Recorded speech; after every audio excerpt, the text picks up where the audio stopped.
Welcome to The Explainer. Today, we're diving into a battle where a stunning victory was won and a legendary king was lost, all within a few feet of smoke and chaos.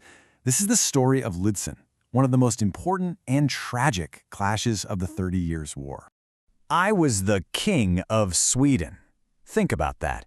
These are the last words of a victorious king, but he's not speaking to his own triumphant soldiers. No, he's saying this to his enemies, on the very battlefield he just conquered. So that's the big question, right? How on earth does that happen? Well, to figure it out, we've got to go back to November 16th, 1632, and step right into the smoke, the confusion, and the sheer paradox of the Battle of Lützen. Now, this wasn't just another battle. It was a true showdown between two of the absolute greatest military minds of the era, and they had completely different ideas about how to wage war. First up, you've got Gustavus Adolphus, the Lion of the North. He's the champion of the Protestant cause, a total innovator who's always pushing, always looking for that one big, decisive battle to just crush his opponent. And facing him, Albrecht von Wallenstein, the Imperial Wall. He's the complete opposite. He's careful, he's strategic, and the Catholic Emperor brought him out of retirement for one reason and one reason only: to stop this Swedish juggernaut that nobody else could. So you might be asking, what made the Swedes so tough to beat? Well, Gustavus had basically rewritten the rules of warfare. He was all about firepower and speed. He brought in lighter cannons you could actually move around the battlefield. He loaded his formations with more musketeers and then taught them to fire all at once, this devastating volley called the Swedish salvo that could just obliterate an enemy charge. The armies met near Leipzig, but the real star of the show, the thing that would define everything, was this incredibly thick, disorienting fog. It was so bad, in fact, that to this very day, Swedes call a really dense fog Lützendimma, the Lützen fog.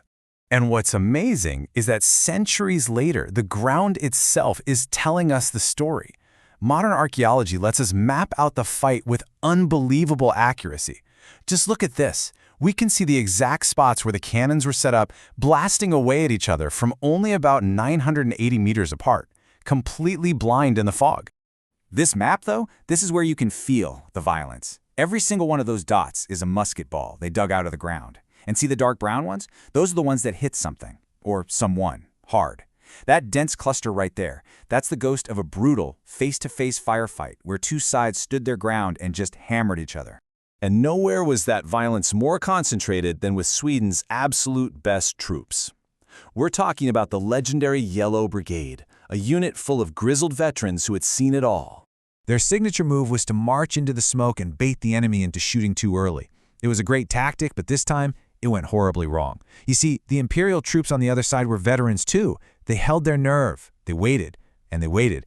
And when the Yellow Brigade was right on top of them, they let loose a massive volley. It was a catastrophe. In an instant, one of the best fighting units in Europe was just gone.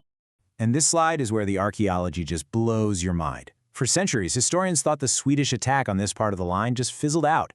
But the physical evidence tells a totally different story. All these musket balls found deep behind the enemy line prove that a Swedish brigade actually punched a hole and drove 300 meters into the Imperial rear. That's a huge success that the history books completely missed. Okay, let's get to the moment it all changed.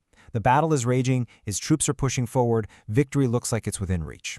And that's when King Gustavus makes a decision that will seal his fate.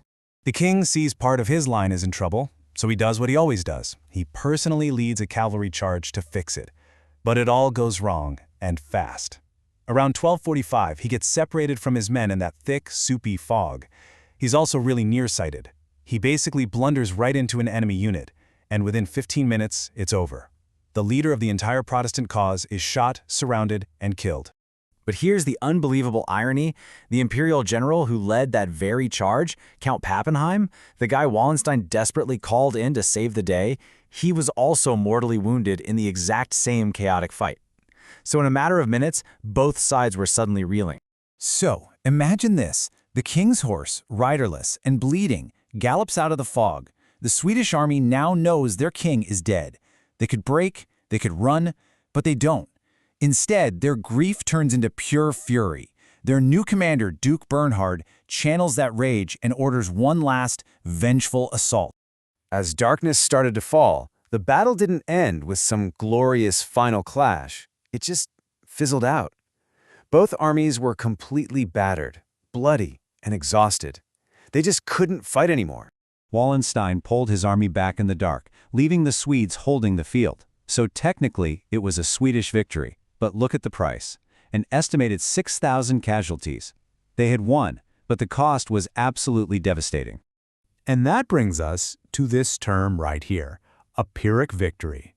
It's when you win, but you lose so much in the process that it almost feels like a defeat. The Swedes lost their king, the genius who had led them to victory after victory. The whole Protestant campaign was now leaderless. So what's left of all that carnage today? Well, on the exact spot where the king fell, there's now a memorial. But it's not some grand monument to military glory. It's a place of peace and remembrance. And what's really cool is that the site is managed jointly by the German town of Lützen and a Swedish foundation. It's become this intercultural meeting place, a symbol dedicated to this powerful idea that friendship can actually be stronger than war. The Battle of Lützen is just this stark reminder that victory is rarely clean and always comes at a high price. It makes you wonder, doesn't it? How can the lessons from a foggy field nearly 400 years ago still challenge us to think about war, loss, and what it truly means to find peace?